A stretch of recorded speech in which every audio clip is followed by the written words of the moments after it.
Welcome to HU16's Live at 5. I'm Kaylee Evans. And I'm Tristan Hill. A suspect in a house fire has been arrested. And a Little Rock man has been sentenced to 30 years in prison. Your HU16 news starts right now. From Harding University in White County, Arkansas, bringing you the latest in news, weather, right now is 37 and sports. 6-3. Up next, the men's tennis team is on the road.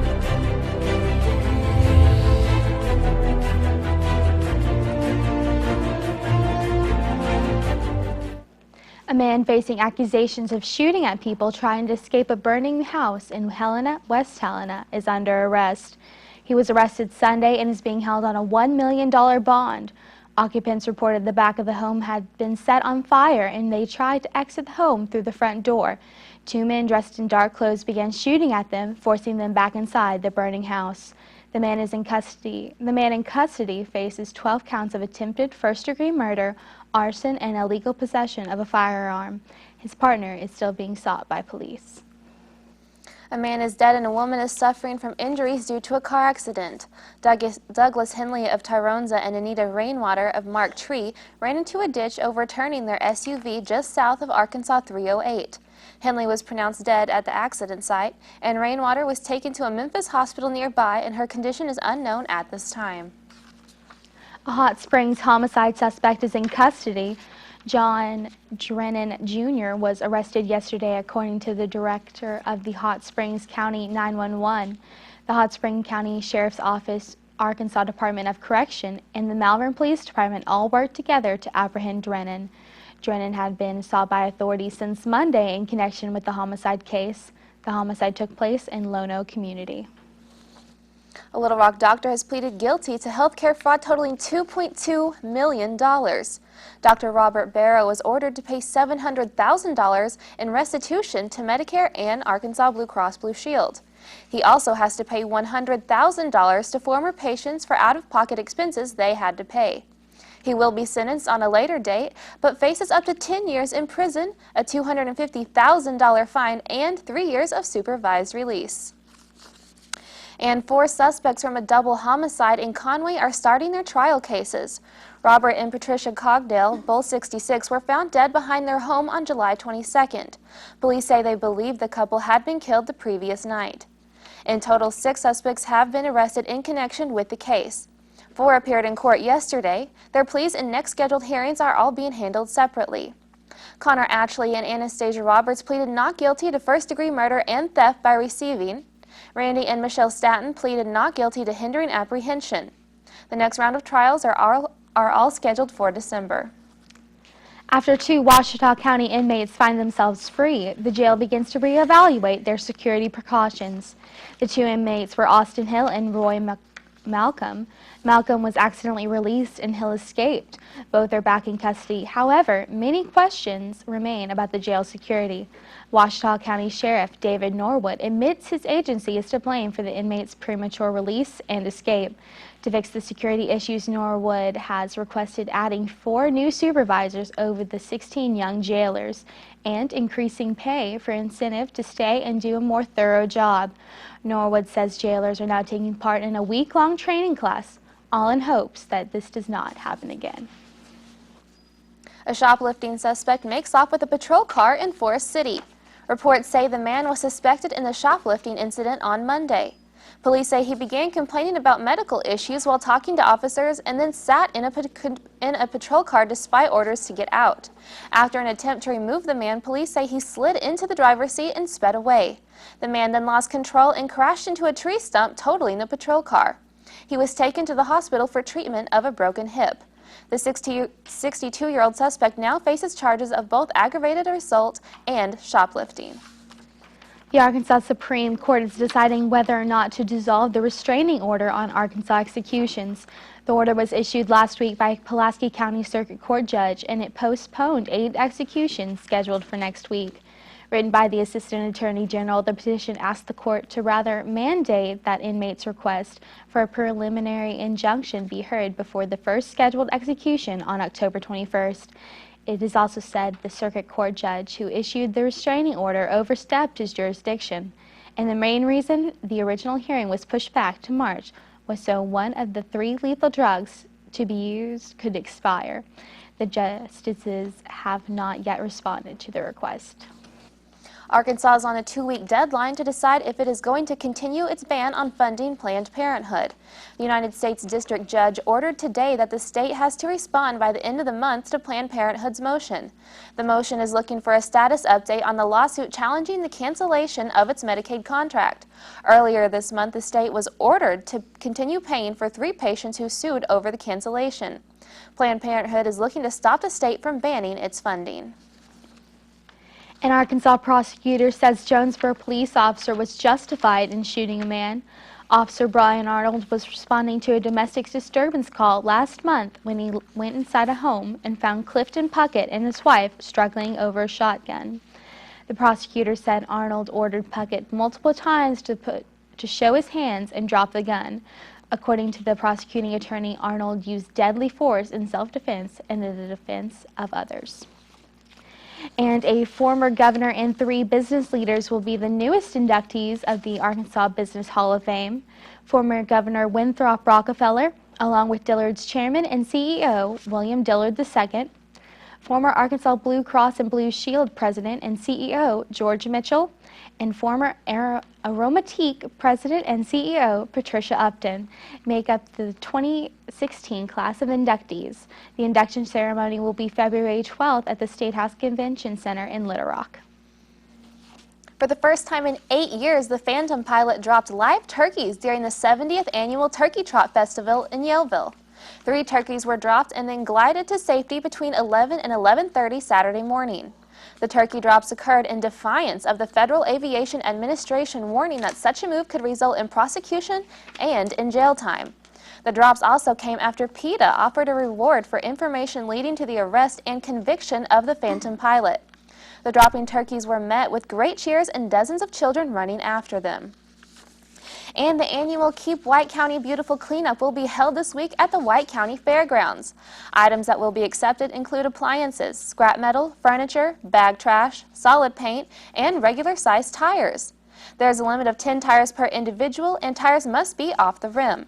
Items that will not be accepted include liquid paint, concrete or other masonry items, chemicals, batteries, electronics, and tractor tires.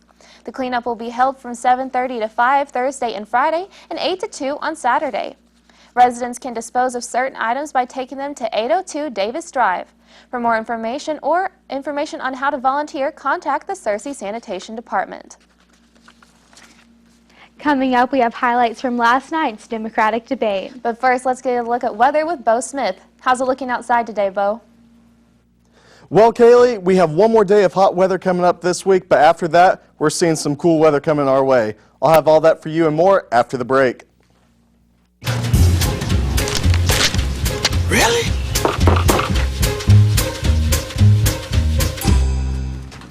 Buzz, what's up, man? You left some leaves burning out here. Yeah, I just came in just for a second. Come on, man. If it's too hot to touch, it's too hot to leave. You could torch the whole neighborhood. It's a good point there, Smoky. 9 out of 10 wildfires are caused by humans. Only you can prevent wildfires. I love taking care of my mom.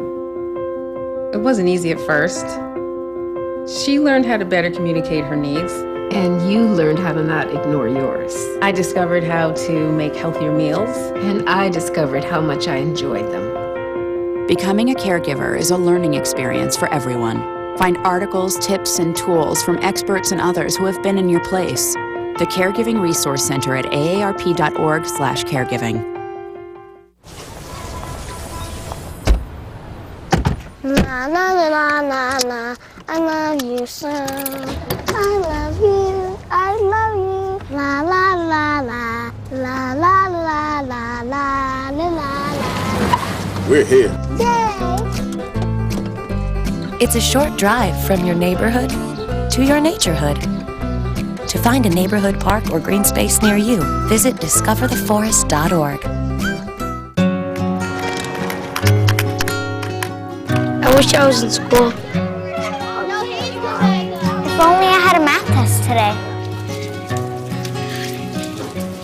I'll stay after class. I'll clean the chalkboard. I wish I was in school. School ends, but free lunches for your kids don't have to. Find your local food bank at feedingamerica.org/summer meals for help.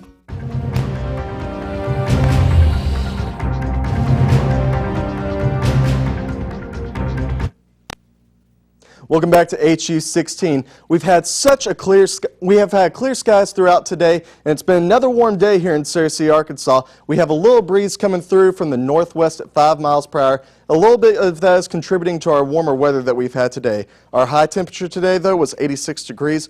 Right now, heat index is telling us it feels like 90 degrees. But as the day goes on, you should feel a little bit cooler today. Taking a quick look at our almanac today, we're way above our average high once again, and we're also going to be above our average low tonight. The record high was set in 1947 at 94 degrees, and 40 years later, we hit freezing temperatures in 1987.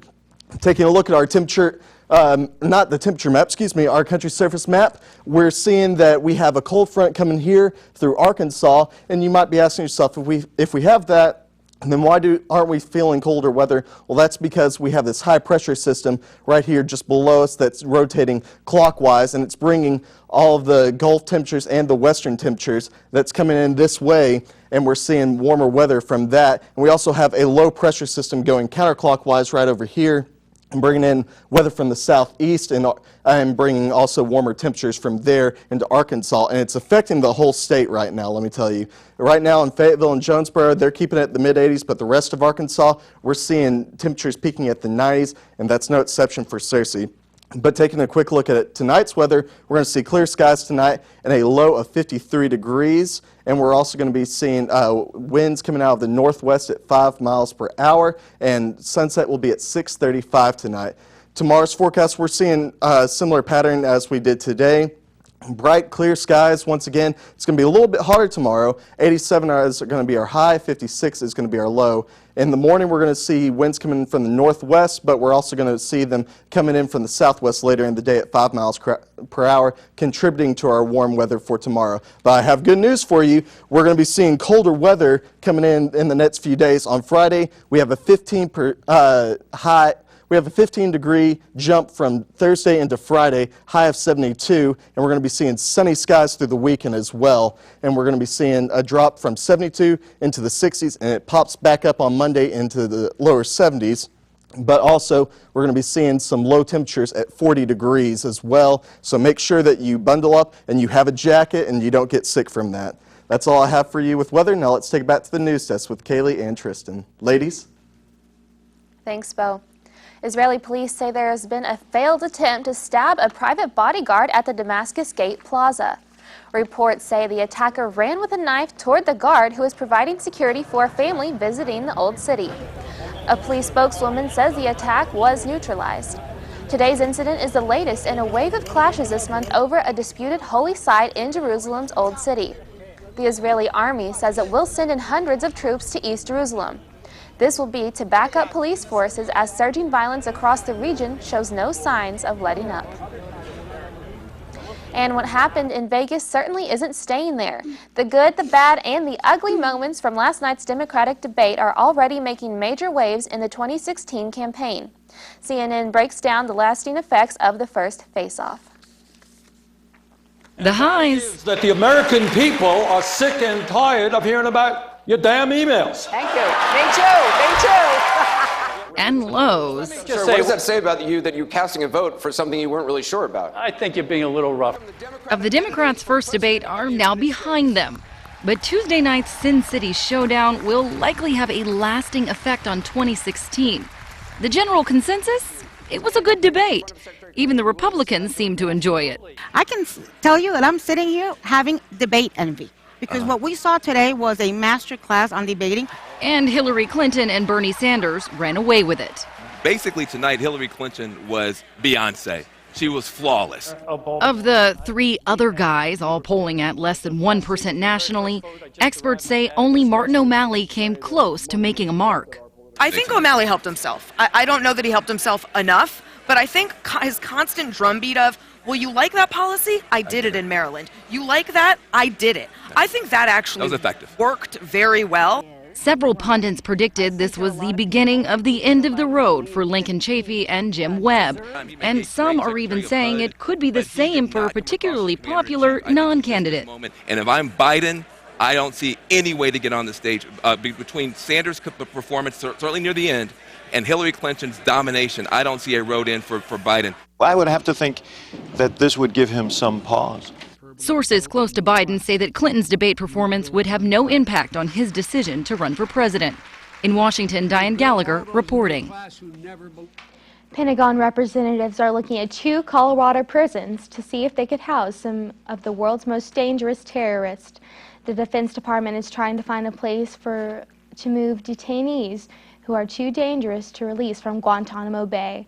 CNN reports. Welcome to Florence, the capital of antiques. Thank you for coming. As you can see, there's just something here for everybody. He's the perfect peddler in memories of better times. We sell dead people's stuff. That's what antiques are. The store is a must-see for visitors. Thank you for coming. But today, Do you want the truth? it's not these visitors that everyone is buzzing about. I feel like Obama should open up his eyes and start realizing that we don't need to bring any more elements into this area that are already here. And that takes us from a walk on Main Street to another walk within walking distance. It's the 1 hour a day when some of the world's most notorious prisoners walk outside breathing Colorado air. The September 11th mastermind, he's here. The Boston Marathon bomber, he's here too. The Supermax prison has earned its reputation where the wretched go to die. The former warden here described Supermax as a cleaner version of hell. The Olympic bomber said it was a place that specialized in pain and misery. Supermax houses over 400 of the world's most dangerous criminals, and soon there could be more. Over 2 days, a team from the Pentagon will tour Canyon City's prison and the federal prison in Florence. They'll tour the site's facilities. They'll check and recheck security. They'll look at the layers of barbed wire to keep prisoners in and the cement barricades to keep people from breaking those prisoners out. If approved, up to 60 detainees too dangerous for release from Guantanamo Bay will come here. And not everyone thinks it's a good idea. I don't like it at all. But that's the thing about Florence. Just like their antiques, Even Steins from Germany. We have Hummels. We have Carnival glass. there are plenty of opinions about their prisoners. That's okay. They won't get out of there. And each is equally unique and valuable. Currently against the law to move Guantanamo prisoners to the United States, meaning Congress would have to change the law before it could happen. She's an engineer, a mother of 2, and now a soldier in the Army Reserve. This Major Lisa Jaster becomes the 3rd woman in history to earn the coveted Army Ranger tab. The Army announced Jaster's completion of the Army Ranger course at Fort Benning in Georgia on Monday. Jaster graduates Friday, joining Captain Kristen Grease and First Lieutenant Shay Haver as the only women in the elite Army Rangers. The Army opened the Ranger School to women for the first time in April. And Halloween candy is a multi-billion-dollar business. But for parents, too many sweet treats can be a big headache. CNN is looking at the cities with the top Halloween hauls and creative ways for parents to avoid sugar shock in today's Consumer Watch. From candy corn to chocolate, the Halloween sugar rush is expected to add up to a sweet $2.1 billion in sales. The social network Nextdoor crowdsources information about neighborhoods from residents. Their Treat Map feature analyzes who's handing out candy across the U.S. Nextdoor's data found the top towns for Halloween candy are Cary, North Carolina, Ann Arbor, Michigan, Omaha, Nebraska, Columbus, Ohio, and Frisco, Texas. With so much candy going around in the neighborhood, at school, and at parties, parents may want to map out a strategy for that Halloween haul. Parents of children with allergies need to take particular care. Care.com, a website that matches parents with caregivers, recommends inspecting labels on each piece of candy a child eats, even if it's a brand they've had before, as ingredients can change. Teach children not to eat anything without a label and send them to parties with a bag of candy that's safe for their allergies so they don't miss out on the fun. Households that find they simply have too much candy on hand may want to donate some to the organizations that collect candy to send in care packages to servicemen and women overseas. For Consumer Watch, I'm Karen Kafa. It's a condition that strikes fear in the hearts of many parents. Pink eye. That's because it is one of the most contagious childhood illnesses. In today's Health Minute, CNN shows us that anyone can get pink eye, especially if someone else in the house comes down with it. Two-year-old Benny's got eyes of blue, but several months ago they featured another color, pink. Benny had pink eye, the layman's term for conjunctivitis. It's an inflammation of the membrane layer that's on the front of the eye. Clara Belenke is not just a pediatrician, she's Benny's mom, and she knows firsthand the contagiousness of pink eye. When Benny got it, so did she and her husband. Pink eye can be caused by different things. Some cases are due to bacteria, others viruses. And some pink eyes can be traced to allergens, such as plant pollen. That particular kind is considered non-contagious. Pink eye is rarely dangerous, but it can be. Especially if there's really continuous rubbing, persistent infection, you can eventually cause some trauma to the eye. And it's especially important to see a doctor if the pink eye is accompanied by visual changes, pain in the eye, intense redness, or if things seem to be getting worse instead of better. Mom got rid of Benny's pink eye the way many parents do, by using an antibiotic ointment. In Sharon, Massachusetts, Jim Morelli for CNN. Now let's head over to the sports desk with Cassandra Morrison. What do you have for us today, Cassandra? Thanks, guys. 2 of Harding's athletes have been named Players of the Week. I'll have those details for you and more after the break. Keep it here. You told me the bottle couldn't dream. That I would never become a superhero.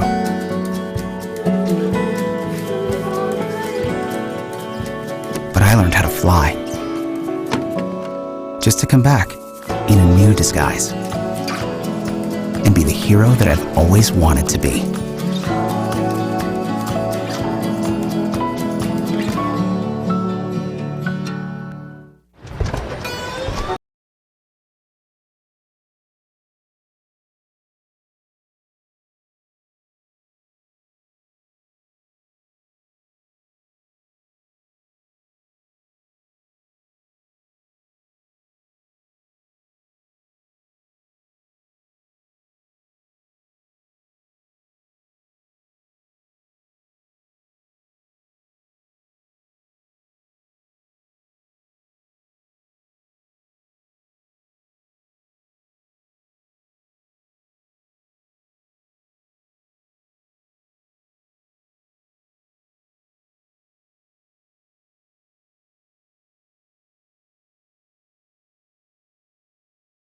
Find fun activities to do, like boating and biking, or camping and hiking, plus much more. To find a neighborhood park or green space near you, visit discovertheforest.org. Hey, it's Ava, and this is Tess from Bebo's Do-It-Yourselfie, where we recreate the hottest looks from today's biggest music videos. After cleaning out our closet, we have a lot of clothes we don't wear anymore. Like this old t-shirt. It's not garbage, it's actually a brand new rug. And to make it, all you need to do is cut, tie, and glue. Cut the t-shirt into strips. Tie the strips into knots. And glue the knots to the bath mat. I love it. Give your garbage another life. And recycle.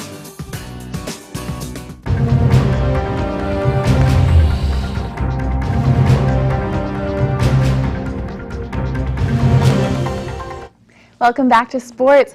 In Major League Baseball, Cubs fans celebrated winning the National League Division Series last night against the Cardinals.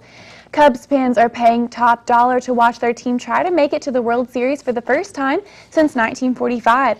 Tickets to the Cubs' home playoff games were listed for a record average of $1,325.93 today. The most expensive Cubs ticket now listed is a front row box seat in the infield for just under $12,000. That's nearly twice the previous record set for a league championship, which was for the San Francisco Giants in 2012. The cheapest ticket is a $500 upper deck ticket for Game 3. The Cubs also last won the World Series in 1908, and that's the longest drought in sports history. Moving into Harding sports, 2 of Harding men's golfers have been named Great American Players of the Week. Harding's Jackson Buchanan and Aaron Craig earned the Offensive and Defender awards. Buchanan scored a game-tying goal in Harding's game against Ouachita and scored the game-winning goal in Harding's win against Southwest Baptist. Craig also helped hold Southwest Baptist scoreless until the final 55 seconds in a 3-1 victory. Congratulations to the golf team. And the Harding women's soccer team will travel to Shawnee, Oklahoma tomorrow. The women are taking on Oklahoma Baptist in conference action. Harding leads the series 1-0. Kickoff is at 6 o'clock. And the Harding football team is preparing for the weekend. The men travel to Durant, Oklahoma to take on Southeastern Oklahoma State. Kickoff is at 2 o'clock, and you can catch all the updates on hardingsports.com. And the Lady Bison basketball team is picked second in GAC preseason poll. Arkansas Tech gained 10 first-place votes and will enter the 2015-16 season as the preseason favorite in the Great American Conference. 3 points separated positions 3 through 5 as Southwestern Oklahoma State took third, followed by Arkansas Monticello and Southeastern Oklahoma State. And the men were selected as the conference favorite.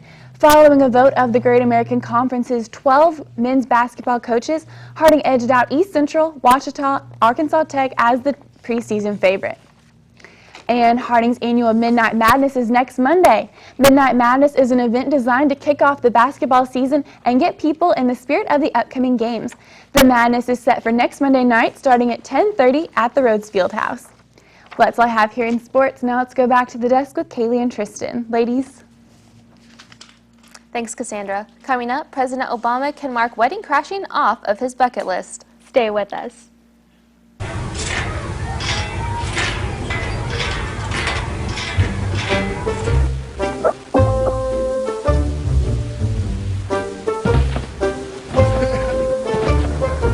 Ballerina.